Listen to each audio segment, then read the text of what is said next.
Thank you, Mr. President. May I start by reading a verse from a prophet who is respected by Muslims, Christians, and Jews.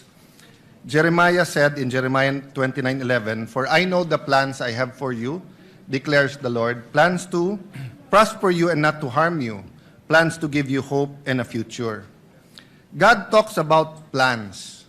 Wala pong sino man sa atin ang magsasabi ng plans o plano na walang vision. Vision is contingent on actions.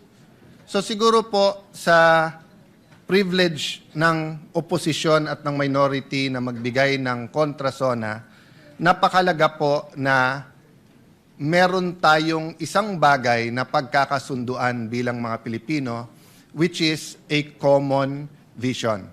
But in Jeremiah 29:11, when God says He will give us hope and a future,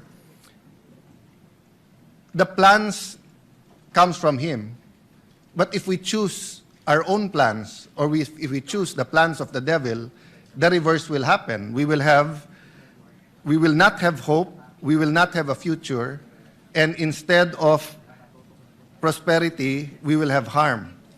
Many times, in the 1980s, I asked my dad about politics, about government, governance. Minsan tinatanong ko, bakit marami kang kaibigan sa oposisyon? Bakit marami kang kaibigan sa media?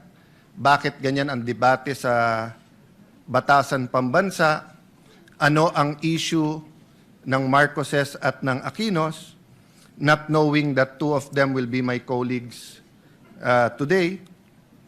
Not knowing that we will have a President Aquino and President Marcos much later. But there was always a common thread in the answer of my father when I would ask him questions. He would say, para sa inyo to, para sa mga kabataan to, kayo pag-asa, para sa next generation ito. It is in that spirit that when I read the Bible and see the Father's heart, the relationship of a father and a son should be the relationship of leaders of a country, leaders of a province, leaders of a city, leaders of a barangay with his constituents. So payagan niyo ako, Mr. President, na ipagpatuloy itong conversation na to na tawagin nating kontrasona sa pamamagitan ng pagtatanong ng isang anak sa isang ama at pagsasagot ng isang ama sa kanyang anak. So syempre po ang unang tanong nung bata o nung anak, Tay, Tatay, Dad, ano po ba ang state of the nation? Syempre po, sasagutin natin siya, Anak, ang state of the nation ay isang paglalahad ng estado o kalagayan ng ating bansa. Kamusta ang ating komunidad? Kamusta ang ating gobyerno? Ang ating ekonomiya? Maganda ba takbo ng buhay? Hirap ba ang ating mga kababayan? Tay, bakit po kailangan ng state of the nation? Sagot po ni Tatay, para may starting point tayo na pag-usapan natin nasaan ba tayo ngayon? Saan ba tayo papunta? Paano tayo pupunta doon? Ano ang vision, goals, plans, at mga programa? Ano ang pananalapi na kailangan natin para ma-achieve yung vision na yon na gusto natin puntahan? Kaya kasunod parati ng SONA ang pag-deliver ng Executive Department ng national budget or yung kanilang proposal sa both houses of Congress. Anak, nasa demokrasya tayo, kaya hindi pwedeng diktahan lang tayo. Kailangan natin ng national discussion, pag-uusap, para magkaisa tungo sa isang vision or pinagkaisahan vision para sa ating bansa at ating kababayan. Watak-watak na nga tayo, lalo pang nagkakawatak-watak kapag ka may mga suliranin o crisis. Ano kaya ang pwedeng magpakaisa sa atin? Or ano po kaya ang pwedeng magbigkis-bigkis sa atin? Una po, ang pagmamahal sa Diyos. Pangalawa ho, pagmamahal sa isa't isa. Pero ngayon po, pag binabash natin yung isa't isa, nagagamit na rin ng Diyos, nagagamit din yung pagmamahal sa bayan, pagmamahal sa isa. So may I propose that we work together for a common vision. We will disagree how we get there. We will disagree what to prioritize, how much to put where, how much time to spend on each issue. But if we agree on a common vision, then we have something to truly give the next generation. Tay, ano po ba ang vision? Ano po ba ang goals? Ano po ba ang plans? Vision ay siyang nakikita ng isang leader o na isang community. Ito ay isang kaisipan na kung saan niya gustong dalhin ang kanyang pinamumunuan. Kailangan ng pagkakaisa papunta sa isang vision. I'm reminded of the story told by many people, including Dr. Miles Monroe, of the story of Walt Disney. There was this particular ride that was going to be groundbreaking, first of its kind sa Disneyland. He put a bench, he continued to just look at that area, then started drawing, then called his engineers at sinabi niya sa engineers, eto ang gagawin natin bagong ride. Magiging bagong section ito ng Disneyland. He died before it was completed. When it was completed, the MC called the wife and said, before he passed the mic sa asawa, sabi niya, nakakalungkot because hindi makikita ni Mr. Walt Disney yung project niya. So pagkuha po ng mikropono ng asawa, sabi niya sa MC, ikaw ang nagkakamali. Kasi ayan yung upuan, no? Araw-araw nakikita ng asawa ko yung project kasi may vision siya. Tayo, ngayon lang natin nakita yan. So, isn't it time that we provide a better vision, a more comprehensive vision, that we articulate what we really want instead of political slogans, no? Importante yung political slogans, a safe and comfortable life, a better Philippines, para sa may hirap. Importante po yung mga yon. Ngunit napaka-importante po na may shared vision tayo. Tayo, ano po naman yung mga plano? Ang plano ang sasagot sa mga tanong na paano natin ma-achieve yung vision? Paano tayo makakapunta sa gusto natin paruunan? Ang plano ay dapat may mga goals. At ang goals ay dapat nababase sa kakayahan at potensyal. Huwag tayo gagawa ng goals na hindi naman kayang i-achieve dahil pambobola lang yon. Pero wag na din nating maliitin ang ating mga sarili. Wag nating sasabihin okay na yung grade na 75 kung kaya natin ng 80. Wag natin sabihin okay na yung 80 kung kaya natin ng 85. Potential is very important. Para malaman natin ang potential, may proseso ng analysis at comparison. Kailangan natin maikumpara sa tamang paraan ang ating bansa na ikumpara sa mga mauunlad na bansa at sa mga bansa na ka-level natin. Tulad ng Singapore, Thailand, Vietnam, Malaysia, at mga bansa na mas maunlad sa ating katulad ng Japan. Of course, ngayon sasabihin natin Korea, but once upon a time, baliktad yung storya. Balikan po natin yan. Tay, magbigay ka naman ng halimbawa. Anak, tignan nyo yung GDP per capita natin in current dollars. Nang 1970, ang Thailand ay 197.1, ang Vietnam dahil gera doon 67, ang Philippines ay 200.9. Nang 1980, ang Thailand ay 708, ang Pilipinas ay 767. Never mind Vietnam, they were still at war, it was 46. 1990, 1,559.1 ang Thailand, 803 na lang ang Pilipinas, dumoble na. Mula sa pantay lang ng 1970, in 20 years, doble na.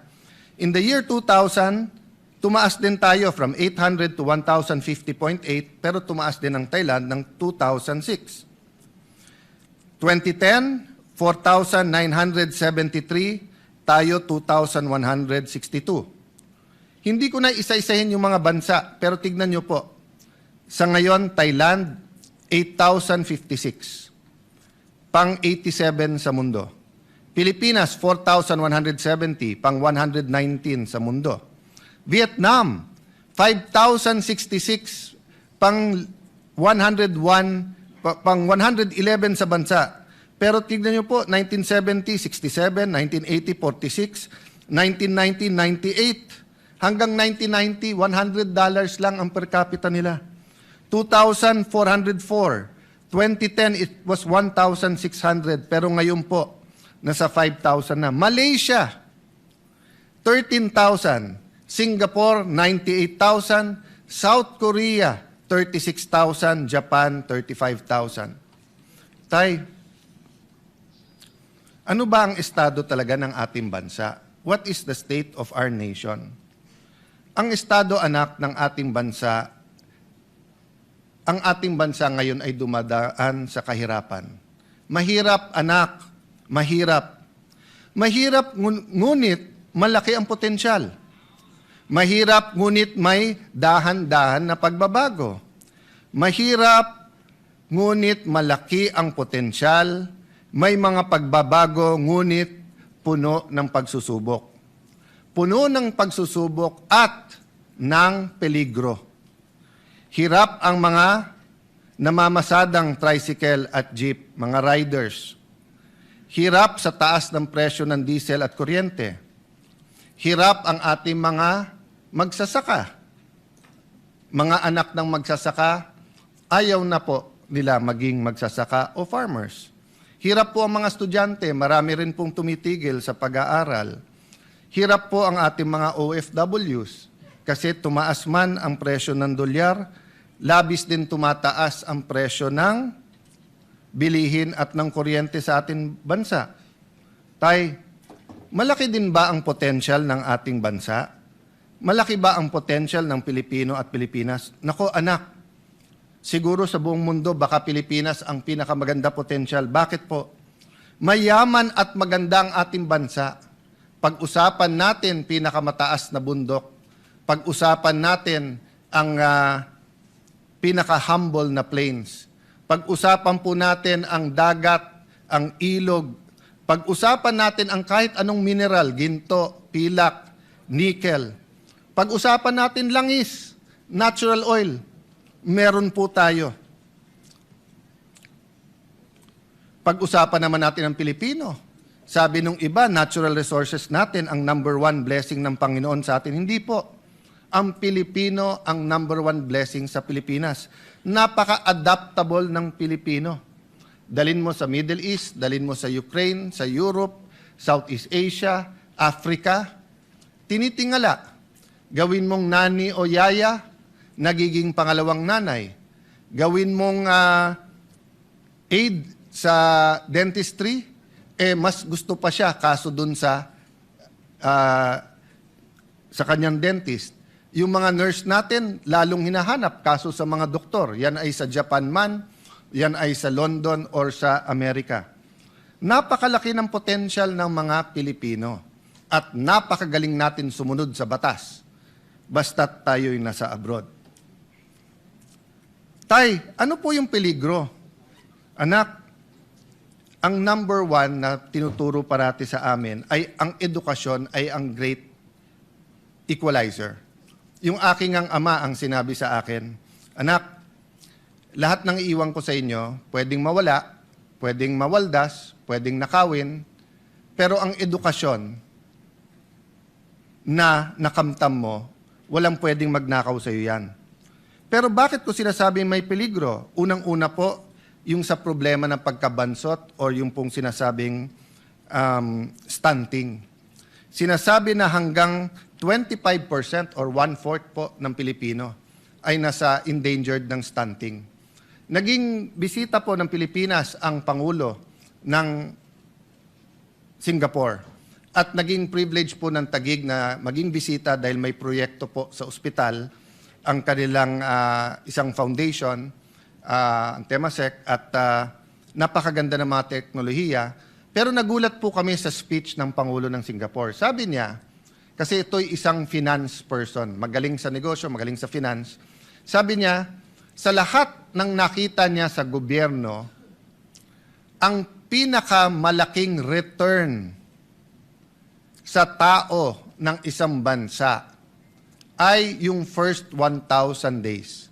Yung simula sa mabuntis hanggang 1,000 days nung bata, sapagkat pag siya'y nabansot at apektado ang kanyang mental and physical growth, apektado din po ang kanyang emotional growth, apektado ang kanyang health. So kahit anong scholarship, kahit anong gold card ng PhilHealth na ibigay mo sa bata na nabansot na, ay hindi mo na maibabalik.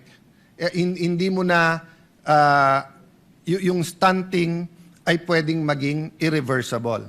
So yun po ang number one. Kailangan natin pagtulong-tulungan yung peligro sa ating bansa yan. Can you imagine 1 out of 4 Filipinos who could be the best pilot, the best accountant, the best lawyer, who could be someone who discovers the cure for cancer, who could be the next Hollywood star, who could be the next tennis star after Alex, the next Carlos Yulo. Hindi niya makakamtan ang kanyang pangarap at kanyang potensyal. Bakit po? Dahil hindi kaya ng magulang niya, pero ang gobyerno bilang pangalawang magulang ay may ibang priorities. Siguro naman, Mr. President, dear colleagues, we will all agree, stunting has to be a priority. We keep doing the same thing and expecting different results. Mali po yun. Mga suliranin sa ating education system, I recognize every single person, our Secretary of Education, Secretary Angara, our colleague Bam Aquino, every single person here, Ate Pia, Tess Daman, Joel Villanueva, lahat po, siguro isa-isahin ko lahat ng senador dito, of course, committee chair din ng Education Committee who did a great job, si Senator Win Gatchalian. Lahat po tayo ay may contribution sa edukasyon. Pero ano sabi ng EDCOM, yung K-12 na dapat 12 years, 7.5 years lang. So ang sinasabi natin sa buong mundo, K-12 kami. So akala nila 12 years ang education natin. Hindi po, 7.5 lang. So una ang forma, kaso sa substance. Sinasabi ko po to dahil peligro po to. Kahit anong pagbabago ng curriculum, kahit anong dagdag ng mga gadgets, kahit anong modern equipment, kahit anong taas ng sweldo ng ating mga teachers, kung punong-puno ang classroom at half day, at 7.5 years lang sila, para tayong K-8, kulang pa, bitin pa ng 0.5. Total outstanding debt out of now is 12.79 trillion at the end of 2022. The debt increased by 45% to 18.55 trillion as of the end of 2026. Bakit po ito peligro? Yes, numbers lang po yung utang at depende din po ang utang sa ratio niya sa GDP. Pero ang problema po, dahil sunod-sunod ang problema at mga problema, whether it's man-made or outside our control, since the pandemic in 2020 till now, nasa lugar na tayo kung saan hindi tayo basta't makautang. So yung ibang bansa, nung dumating yung Israeli, Iranian, US conflict, nakautang, nakagawa ng mga programa. Tayo, dahil nga sa laki ng utang, yung fiscal space kung pag-usapan, ay problematic na. Hirap din po ang ating mga magsasaka. Kanina lang po, yun po ang pinag-uusapan dito. Senator Pangilinan, Senator Loren, Senator Amy na may puso talaga sa agriculture. Kaya kung sino man ang magsasabi sa atin na okay naman ang takbo ng ating agriculture, let's agree to disagree. Kasi I think in the last 40 years, I'm not blaming only this administration, we haven't figured out how to really modernize, how to bring back the enthusiasm in agriculture, how to make it really a good business that people will go into farming. Actually, maraming mayaman na pumapasok sa farming. Pero yung mahirap na farmers, umaayaw sa farming. So isang problema talaga yung kapital. The share of agriculture, forestry, and fishing sector to the GDP steadily declined to its lowest point of only 7.9% in 2025. Agriculture's share in the total workforce has steadily declined 26.99% in 2016. 8 years lang po. In 2024, it was only 20.61% as the economy shifts towards services and industry. Maganda naman po ang services at saka industry. Pero nakita natin yung problema ng supply chain. Nakita po natin yan nung pandemic. Kailangan ng isang bansa na singyaman natin both sa lupa at sa forest, sa bundok at saka sa dagat. Kailangan we learn to be self-sustaining and produce our own food. Agricultural workers are also receiving the lowest wages among economic sector. Poverty incidence remains high among agricultural workers and farmers, 27%, and fisher folk, 27.4%, based on PSA data of 2023. Parati kasi tayong nagdi-disagree, kaya napabayaan ang agri. Diba? Marami po talagang magaling sa Pilipinas, di ba? We really disagree with many things.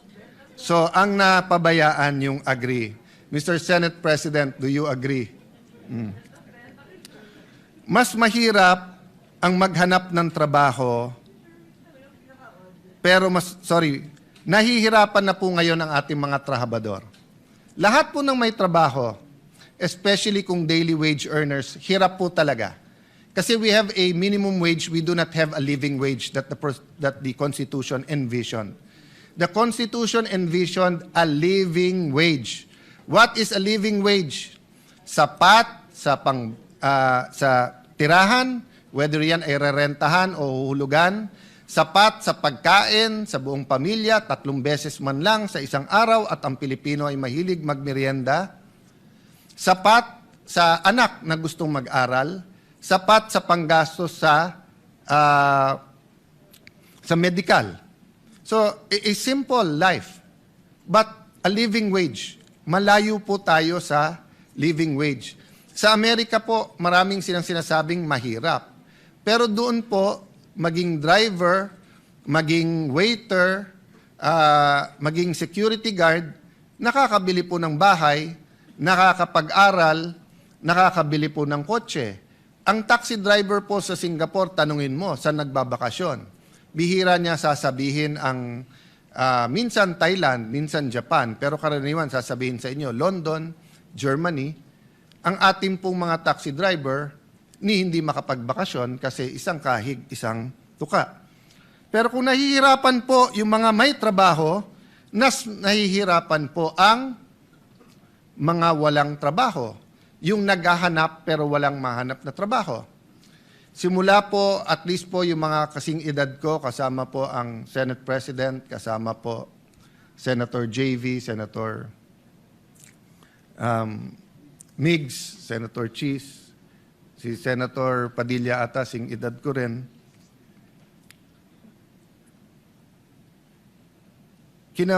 Namulat na po kami na may OFWs. And may mga lugar po na mabibilib ka, for example po, ibang-iba ang akalain ko sa Saudi. Pero pagdating ko doon po, kahit draftman kahit hindi po siya architect or engineer, bossing-bossing doon. Talagang sanay sa mga lugar, etc. No? May mga peligro din, pero lalo po kung ikaw isang professional, ikaw isang architect, for example, doon, na pagtatapos yung anak at magka-ambisyon man sila na yung anak nila ay magtrabaho din doon, it is from strength to strength or from one level of socio-economic status to a higher level. Hindi katulad po, for example, ng iba nating mga nani sa Hong Kong na ang kinikita ay katumbas po ng 18 to 25,000 pesos. Kung 5 yung anak, it barely pays the bill. So malamang po yung asawa OFW din. So malamang po yung anak kay tita or kay tito or kay lolo o kay lola tumitira at lumalaki. At ang problema, dahil nga sa poverty, hindi rin po nakakatapos yung iba, second generation sila na OFWs, pero hindi tumaas ang antas ng trabahong at ng kita na inaasam-asam nila.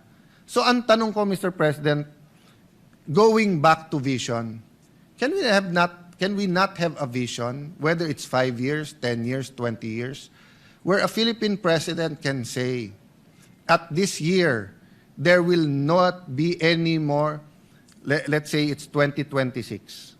Wala bang pwedeng magsabing in 2041 or in 2050? Yung totoo hindi bola. O in 10 years, wala nang Pilipino na OFW na napilitan lang mag-OFW dahil walang trabahong maganda sa Pilipinas. So you will always have expats, you will always have OFWs who want to work somewhere. So if artists love Europe, let them go to Europe. If you want to specialize in a certain branch of medicine and want to study in the US or London, you're free. But yung sasabihin mong, hindi, chef ako. So may nakausap kami sa Singapore, I think ang sweldo doon is between 70 to 110,000, semi-fast food pa yon. Sabi niya, sir, kalahati lang, kung 110 ang sweldo ko dito, kitain ko lang 55,000 sa Manila, okay na ako. Pero kung hindi ka rin naman chef ng first class na restaurant o hotel, hindi ka naman kikita ng 55,000 dito. So napipilitan siya mag-abroad. At pag tinanong mo bakit, hindi para sa sarili niya. Hindi para magka-iPhone siya. Hindi para magka-kotse siya. Kung hindi para makapag-aral yung kanyang mga anak. Para may bahay ang kanyang mga anak. Negosyante, Mr. President. Usually, negosyante ang nagbibigay ng kulay, nagbibigay ng sigla, at pumapalakpak pag may sona. Pero yung sunod-sunod na problema, some we under our control, some hindi. What is not under our control? 2022, patapos yung pandemic, nangyari yung conflict ng Russia at Ukraine, may mga inflation na nangyari. Flood control, in a sense, it's under our control because it could have been stopped, pwedeng hindi, or how are we handling it? Iran, US, and Israel, it's not in our control, but how we reacted is up to us. Nauna pa yung Senate Yung sa ating protect at ang ating Senate President nagpatakbo nun, yung uplift, sumunod na lang yon. So we could have reacted faster and better. Having said that, nandyan na yan, how do we prepare ourselves to not only be active, proactive, but to really achieve what we can achieve through our potential. Hindi yung pwede na. So tay, tanong nung anak, sinong may kasalanan? Well, anak, madaling magturo. The easiest thing to do for the opposition is to point at the administration. The easiest thing to do for the administration is to point to the secretaries. Secretaries can point to Congress, which they sometimes do. We sometimes point to them because it's the implementation. The local government will point to us, and then to the national government and the local government, and the national government will point to the businessmen. So ang daling magturo. Pero siguro, anak, for the sake netong state of the nation at paano tayo magkakaroon ng common vision, sabihin na lang natin ganito, parati naman merong kasalanan, pero ang pag-usapan natin, sino may responsibilidad? Kasi maaring hindi mo kasalanan, pero may responsibilidad ka pa rin. Di ba? So, those not involved in the flood control are still responsible na ayusin natin ang bansa at tanggalin ang corruption. Those not walang kasalanan dahil tumaas ang presyo ng diesel, dahil may problema tayo sa fertilizer, dahil byproduct siya ng natural gas. Di natin kasalanan yon. Pero may responsibilidad tayo sa mga jeepney drivers, taxi drivers. Sa ating small businesses, All around the world, same statistic, halos. Sabi po natin dito, and I think the Senate President cited this during his opening of the session yesterday, 99.63% of establishments are micro, small, and medium enterprise, contributing 66.97% to job generation and 40% to our GDP. Pero anong number one problema ng negosyo sa ating bansa? Dagdagan ko pa, problema ng gusto magnegosyo, may magandang idea, masipag, matalino. Pero ang problema, walang kapital.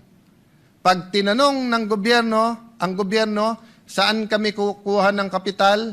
Sasabihin, bangko. Hindi ka naman basta pautangin ng bangko eh.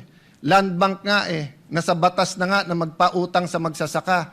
They'd rather pay the fine than magpautang sa mga agribis na maliliit. Kung wala ka rin isasanla sa bangko, wala ka rin titulo ng lupa o wala kang sasakyan, wala kang mga ari-arian, sasabihin sa iyo, diyan ka sa pawn shop. Sa pawn shop, bukod sa mataas ang interest, may isasanla ka pa rin. So, saan ang baksak ng ating mga kababayan? Sa 5-6. Don't get me wrong. 5-6 is a service. Di ba?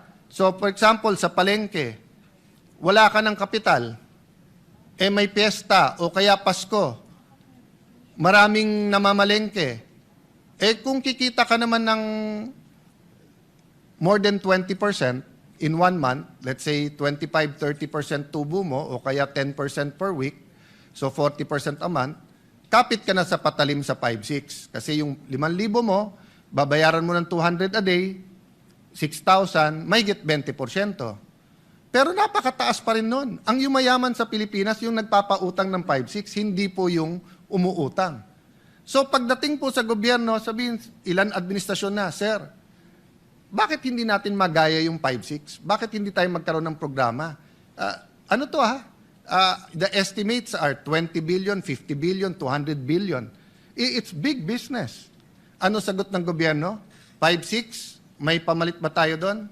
Ang sagot ng gobyerno, 6-7. 6-7 lang. O, i-google nyo yung 6-7, walang ibig sabihin. So, balik ka na naman sa 5-6.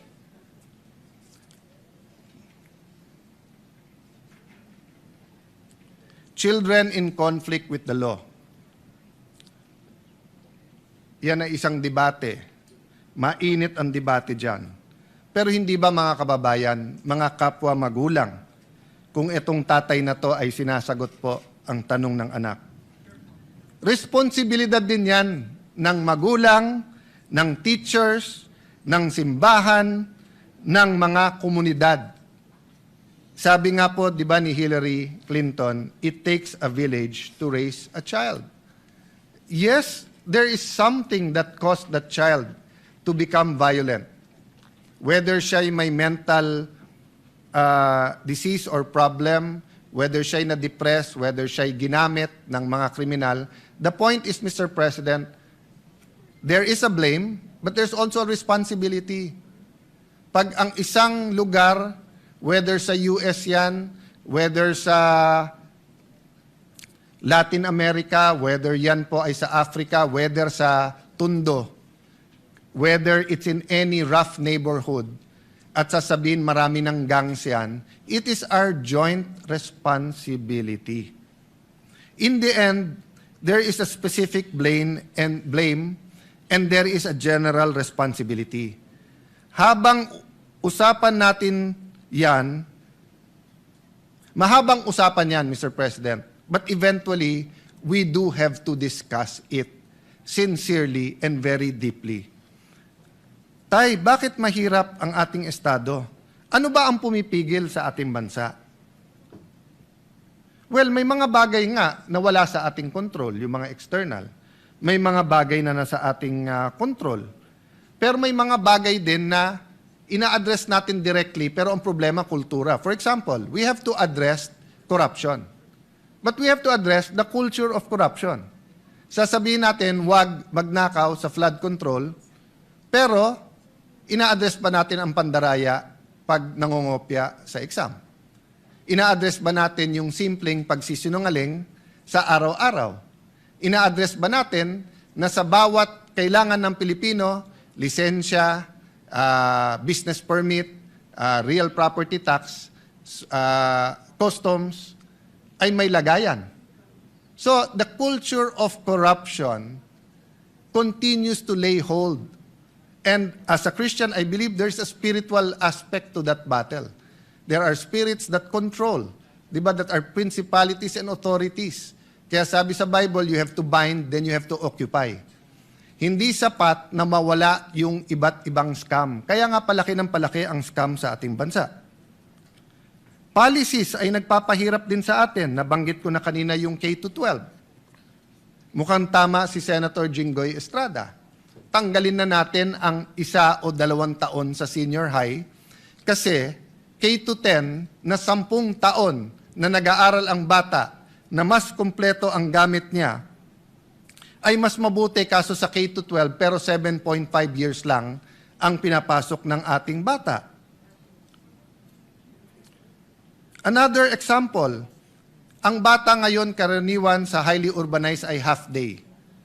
Sabi niya, Tay, ang ganda naman ng tinuturo ng aming mga teachers. Magagaling naman ang aming mga teachers. Yung nasa mga religious schools, parochial school, Christian schools, yung mga nasa madrasa, Brother Robin, no? Sabi, maganda naman tinuturo sa amin eh. Maka-Diyos. Anong problema? Hindi po kung ano tinuturo nila, kung anong nakikita nila. Children learn by what they see, what they experience, not by what they are taught. So, Mr. President, that's a lesson. Mr. President, that's a lesson to us. It is a lesson to us, Mr. President, that in everything we do, the children are watching. And they learn from that. So whether it's the internet, television, whether it's news, whether it's cartoons, whether it's video games, all of this influence them. So what's the solution? Maging klaro kung ano tama at kung anong mali. Di ba? Kahit mapanood nila, pero nakita nila, eto, naparusahan dahil mali, matututunan nila mali. Pero Mr. President, pag nakita nila yung mali, nagiging tama sa matatanda, I remember in the 1980s, yung kasama ko parate, he was in the Marines and they were asked during martial law to lecture about not having colonial mentality. Ano po ang ginawa nila? Nagtuturo na ang local is as good as imported. And then kumuha ng sigarilyo, at that time, dito pa pinapasok yung sigarilyo, kinuha Blue Seal. So, yung mga tinuturuan, hindi matuto. Mr. President, pumunta ka ng Hong Kong, Singapore. Sabi ni Senator Pia, pati sa Thailand. Napaka-liberal na nga sa Thailand dahil ang cannabis ay pwede, pero ang vape hindi. I think kay Senator Win Gatchalian, ang ating Senate President, without an S, sorry. Ang halimbawa, ang nagsabi na may nagpakita ng statistics, I think that was 2 years ago, 3 years ago, na despite being heavily regulated, hindi na-re-regulate. Halimbawa, sa Baguio City, inulat mismo ng City Health Office na may 350 menor de edad ang nahuli dahil sa pagve-vape sa loob ng 1 taon. Ayon din sa isang survey, 1 sa bawat 7 kabataan Pilipino na edad 13 hanggang 15 ay kasalukuyang gumagamit ng vape. Nakita din na malaki ang tinaas ng paggamit ng vape ng mga kabataan nitong mga nakaraang panahon at mas marami ring kabataan dati namang hindi naninigarilyo ang nagsisimulang gumamit ng vape. Tay, ano naman yung issue sa PhilHealth? Ay nako, pabayaan na natin si Risa Antiveros, si Senator Bongo, si Senator Pia Cayetano, si Aimee, at lahat ng iba, si Senator JB, na napakahaba na ang diskusyon doon. Pero ito lang ang sasabihin ko sa iyo, anak. 20 years ago, more or less, or more pa, maybe more than 20 years ago, nagkaroon ng programa ang Thailand. Magbayad ka ng 100 baht, libre na lahat sa ospital. Ngayon, 30 na lang. 30 baht, libre lahat. Ba't hindi po natin magawa yon? Ganun lang kasimple. Medyo humaba na yung speech ko, anak, kaya hindi ko nababasahin yung statistics ng health. Tay, Pinapanood ko ang Pangulo kahapon, bakit unang-una niyang binanggit ang flood control? Ganyan ba ka-importante yung issue na yan? Bakit una niyang binanggit? Anak, biggest issue of the year yan eh. At pinakamalaking skandalo sa corruption in our history. Anak, importante ma-resolve yan. Anak, importante malaman ng taong bayan yung tunay na nangyayari, anong ginagawa, anong pwedeng gawin, anong reforma ang pwede. Anak, bumalik kasi ang dapat kasi bumalik ang tiwala sa leaders at sistema. Pag yan ay hindi binanggit at hindi inayos, lahat ay suspect. Anak, napaka-importante, madapa man ang isang bansa, ay siya'y bumangon. So, in other words, genuine reforms. Symbols matter, anak. Pag may mga skandalo na tumatama sa isang bansa, may isa o dalawa na bukod tangi dahil nagiging simbolo. Either simbolo kung paano ni-resolve ng isang bansa at paano niya nilampasan ang corruption, or simbolo kung paano nanatiling nakadapa ang bansa at hindi makatayo. So sana anak, we will find the strength and wisdom to conclude the investigations, to hold people accountable, but also to put the genuine reforms. Isang simpleng example lang, isang simpleng suggestion na binigay ko sa DPWH na 2 beses tinanggap ng sekretary pero mukhang hindi ginawa. Ordinaryong cellphone, kunan lahat ng projects para makita kung may ghost o wala. So 1 year later, the problem is ni hindi pa kumpleto yung data. Pero wag ka mawalang ng pag-asa, anak. Walang bansa sa mundo nang hindi dumaan sa corruption. At walang bansa na umunlad na hindi niya kahit papano na-address ang corruption. Tay, bakit ba pinilit mo na dito tayo sa syudad tumira? Kasi anak, dati at least sa probinsya may makakain ka. Ngayon, dito sa mga syudad, lalo sa Metro Manila, libre ang uniforme pag nag-aral, may scholarship pagka college, pagka single parent, kapag ka PWD, pag senior, may regalo, may cash gift, meron pang minsan mga giveaway. Dito anak, may internet. Mr. President, in 1980, 1/3 lang ng Pilipino ang nakatira sa urban. 2/3 ay sa rural. And we know around the world, mas maganda ang ugali ng mga nakatira sa rural. Mas may sense of community, sense of camaraderie, mas may malasakit sa isa't isa. Pero napilitan ang mga kababayan natin sa rural. Bakit po? Go to certain parts of France, of UK, even the US, Canada. Rural, pero may kuryente, may tubig, may ospital, may eskwelahan, may internet. Sa atin hindi. Pag sinabi mong urban, sigurado po yan mayaman.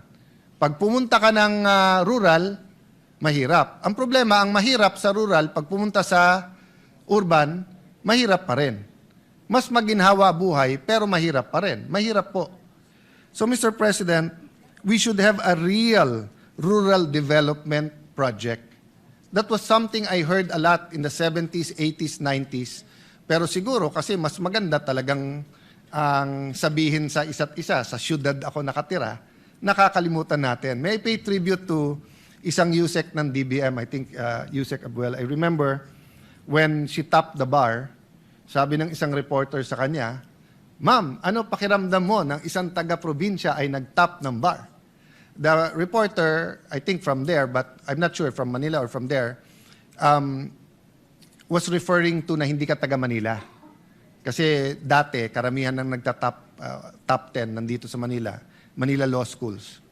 Sabi po niya, "Excuse me, Baguio is a city." So hanggang ngayon po sa atin sa Metro Manila, pagka hindi ka sa Metro Manila or Metro Cebu o Metro Davao, or minsan taga Metro Cebu ka na, Metro Davao, ang dating sa atin sa mga Metro Manila, taga-probinsya kayo. Walang masama po maging sa probinsya. Ang problema po, bakit wala tayong rural development program? Which brings us to transportation. Mr. President, ako'y natutuwa na narinig ko po yung additional trains at stasyon na sinabi in both zonas. Last year zona at ngayon. Pero bakit po, kung titignan natin ang national budget, kalye pa rin ang ating tinututukan? Tignan nyo po ang Laguna Lake, Lakeshore, yung ginagawa pong highway po dyan. Nasabi natin last year at umuo ang DOTR Secretary, umuo ang DPWH Secretary, na pag-aaralan nila kung lalagyan man ng kalye, lalagyan din ng tren. Pero wala akong nababalitaan magandang plano para sa tren na magkakabit ng probinsya ng Rizal, probinsya ng Laguna at Metro Manila. Napakasimple lang po niyan. Ginagawa na po yung kalye. Nire-reclaiman na po yung lake. Ganon din po ang Mindanao Railway. I have to speak because wala po dito si Senator Bato. Pero sa last year budget natin, inamin po ng DOTR kung lalagyan lang nila ng 10 bilyon. And I think Senator JV mentioned this 7 years, basta bago ako mag-DFA or after ko mag-DFA, binabanggit na to. So nagka-problema sa funding sa China. Pero yung phase 1 po ay pwedeng pondohan ng ating gobyerno. Bakit hindi? Huwag tayong pumayag na yung pagkakamali ng Metro Manila at ng ibang lugar sa Luzon ay maging pagkakamali ng Mindanao. Kasi unlike Visayas na grupo ng mga isla, ang Mindanao ay mas halintulad sa Luzon, pero mas mayaman sa Luzon. So sana naman po sa 2026 budget, may pondo na po ang Mindanao railway system, regardless kung sino nagtatap ng survey sa Mindanao. Patapos na to, Mr. President. Makwento po kasi si tatay at si anak. Anak, malaki talaga ang potential ng Pilipino. Maabilidad kasi ang Pilipino. Tay, ano ba mangyayari pag na-realize natin ang potential? Anak, lahat ng komunidad, lahat ng lugar, lahat ng Pilipino ay makikinabang. E di tay, ba't hindi natin gawin? Maraming dahilan, anak, pero isang dahilan, algorithm. Ngayon, para na tayong fraternities na nagrarumble. Na experience ko sa University of the Philippines, pag may rumble at may brad ka na nagulpe o meron kang gugulpihin, hindi na importante sinong tama at mali. Ang importante, protektahan mo brad mo.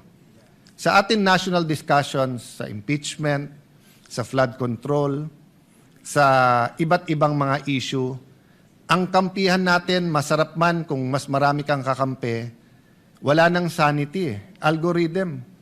Parang fraternity, kahit mali, kampihan ka na lang. That's a problem, I don't know the solution. But what can I tell you, anak? Noong 1960s, we were second only to Japan. President Erap kept on saying this during their presidential election in 1998. So ni-research ko yan. Meron palang World Bank study na nagsabi, ang pinakamalaking potential ay Pilipinas, ang pinakamaliit na potential, Korea, Taiwan, Vietnam. Bakit po? Dahil po sa mga gera at kondisyon ng kanilang bansa.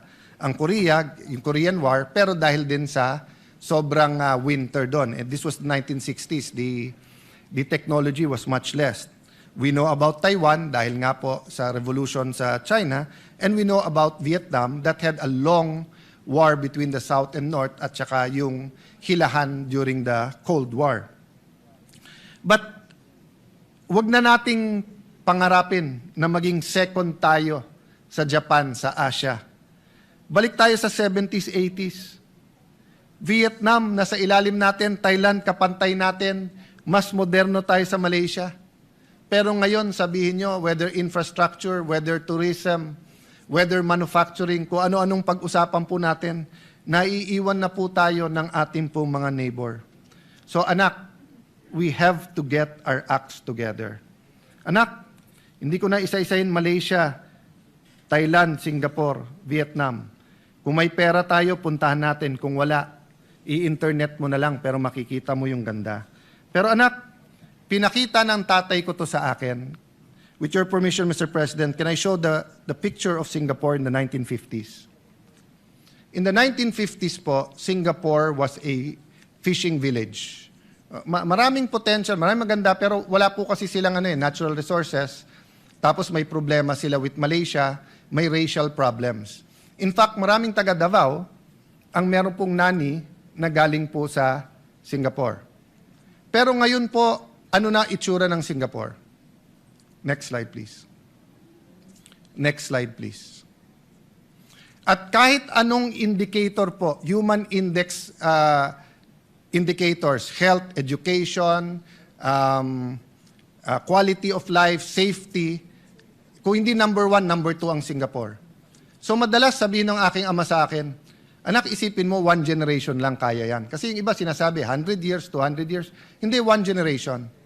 But you know, my good friend and brother in Christ, Jeremiah Bellica, who's here, the irony is we were in Singapore, and we had a conference talking to Christians from all over the region, and pinakita niya tong picture na to or similar to this. Next slide, please.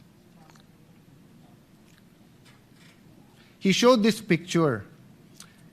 Hindi niya ni-label nun, kaya hindi ko nakilala kaagad. And it wasn't so far ago. It was in 1996. Ito po ang itsura ng Bonifacio Global City. Next slide. Pinakita niya po ano na ang itsura ngayon ng Bonifacio Global City. In 20 to 30 years po, not only did a city rise from 5 million a year in 2009 na budget sa scholarship, 1 billion na ngayon. From a few hundreds to a few thousand, more than 50,000 scholars, between 15,000 to 80,000 pesos. From Fort Bonifacio, catering to mostly Metro Manilan, richer cities, yung nagtatrabaho dyan, in the last 10 years, napakaraming engineers, abogado, chef, na nag-graduate, mga professionals, dahil nga nag-rise up in less than 30 years. Next slide, please. President Pinoy saw the potential. So, this is just a comparison. Next slide. Ilan administrasyon ang sinubukan ibenta yung part ng FTI? 2012 po to. Ano na itsura ngayon ng Arca South? I was there last Sunday sa Landers. Dinala ko yung anak ni ate at mga pamangking ko. Next slide, please. It's turning out to be, quite a beautiful development. At yung traditional barangays ng Senate, ang Signal Village, Marlica Village, ang Upper Bikutan, Western Bikutan, napakaraming residente ang naglalakad na dyan. So, Mr. President, kaya po natin. I don't have time now and I don't have the pictures of how Cebu City, Mandaue, Davao City, Iloilo, Bacolod, your city, Mr. President, Valenzuela, Mandaluyong, Cagayan de Oro. I was thinking if I'm going to mention the city of Senator Jinggoy and Senator JV, but I will mention San Juan. No? But my point is, Mr. President, may pag-asa eh. Di mo kailangan maghintay na matagal. So nung bata ako, gusto ko na sabihin sa matatandang politiko, panay sabi nyo, para sa amin eh. Pero kayo lang yung mayaman eh. Di naman nagbabago. Kaya wag tayong magalit sa mga bata ngayon if they're demanding that when we said this is for you, they want to see faster results. At kaya, Mr. President. So in that sense, let me close, Mr. President, by saying, let's take a second look in having a new local government code, giving more decentralization. Actually, I will push the envelope dahil nakatingin sa akin si Robin Padilla na may kakampi siyang mabigat. Kakampi po niya si Dr. Jose Rizal na nagsabing federalismo ang dapat sa Pilipinas. So, Mr. President, there are system changes that can help our country. But it won't happen kung may problema tayo sa demokrasya. Sabi ng Pangulo, I am president not only of my family. And it is worth yung palakpak na binigay sa kanya. But can we add, the president is also not only the president of the administration, he is also president of the opposition. And respectfully, I believe that Senator Bato is fleeing unjustly because he cannot get justice. I believe Senator Jinggoy and Senator Marcoleta are political prisoners, and that if it wasn't weaponized, they will be able to at least go out on bail. So, Mr. President, these are things that we should talk about as a Senate. Beyond politics, beyond emotions. Sabihin nyo na mali ako, but should they be allowed to attend the impeachment? Sabihin nyo na mali ako, and they're not political prisoners, but are they getting the justice? Pantay-pantay ba ang hustisya o selective justice po tayo ngayon? Mr. President, I don't know if there's a slide, but if there is, please put it on. So ang huling tanong nung anak, Tay, ang daling sabihin, common vision. Pero ano yung common vision na yan? Actually, nasa preamble ng ating Constitution. And allow me to read it. We, the sovereign Filipino people, imploring the aid of Almighty God, in order to build a just and humane society and establish a government that shall embody our ideals and aspiration, promote the common good, conserve and develop our patrimony, and secure to ourselves and our posterity the blessing of independence and democracy, under the rule of law and a regime of truth, justice, freedom, love, equality, and peace, do hereby ordain this Constitution. Anak, ito ang batas ng ating bansa. Pero may mas mataas na batas dito, ang batas ng Diyos. Anak, ang isang bansa na hindi niya kilala ang kanyang sarili, yung walang identity, walang mangyayari. So Mr. President, let me put that forward. Whether as individuals, as a community, as a country, let me quote Dr. Miles Monroe, identity is important. Who am I? Second, what am I meant to do? A question of purpose. What is the purpose of the Philippine nation? And third, destiny. What am I meant to do? If we understand the preamble of the Constitution, we understand the law of God, we understand our destiny, purpose, and identity, we will be on our way. So let me close by telling our mga anak, manampalataya po tayo, anak. Let us believe, but let us act. Faith without action is dead. Sabi sa Jeremiah 29:11, for I know the plans I have for you, declares the Lord, plans to prosper you and not to harm you, plans to give you hope in a future. But it is followed by Jeremiah 29:12 and 13. Then you will call upon me and come to pray to me, and I will listen to you. You will seek me and find me, and you will seek me with all your heart. So that's my prayer today, Mr. President, that despite the toxic politics, despite our disagreements, let us all seek God and have faith that when we seek Him, we will find Him. And when we find Him, He will show us His plans, plans to prosper us and not to harm us, plans to give us hope in the future. Thank you, dear colleagues, for this opportunity.